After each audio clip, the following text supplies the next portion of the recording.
5 weeks from now, we will still be pretty much under a type of lockdown that will not allow mass congregations of 1,000, 2,000 people in our masajid, nor would it be wise to do so unless something changes dramatically. If that is the case, then we need to find an alternative mechanism to keep our iman strong. The concept of having a Ramadan without the masjid and without community and without the jama'ah of people, it is alien to my cultural upbringing. That having been said, we have to be brave enough to acknowledge the Sahaba did not have Ramadan the ways we have Ramadan. There was no Taraweeh prayer in the time of the Prophet ﷺ. There were no community iftars that we are accustomed to. They would eat at home individually. They didn't have enough surplus food to have massive feasts. So in some ways, perhaps we will have to rediscover the spirit of Ramadan as it really used to be. But the Sahaba themselves, they never prayed Taraweeh, by and large, other than 2 nights as we know.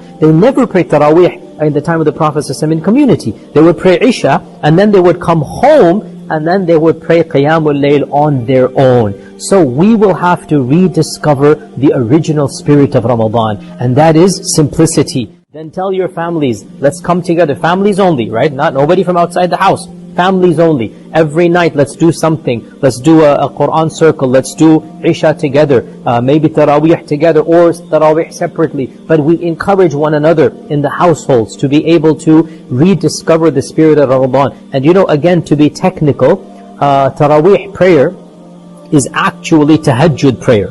And the best time to do it is not right after Isha. The best time to do it is actually the last third of the night, which is before Fajr. And if Allah wills that we are not going to work and we're working from home at that point in time, and if Allah wills that we're able to transfer a little bit of timings here and there, perhaps some of us can try to revive that spirit of Ramadan, where we are praying Taraweeh as actual proper tahajjud and Qiyamul Layl, where we wake up at 3 a.m. and we do Qiyamul Layl and Tahajjud at that time, and then we have an iftar, and then we have to go to work, and then we come back early, meaning work is going to be in our own houses, maybe even, then come back early and sleep, and then sleep in the afternoon, as was the sunnah of the Prophet ﷺ. So in every single disaster and calamity, the believer finds the positives and finds the good.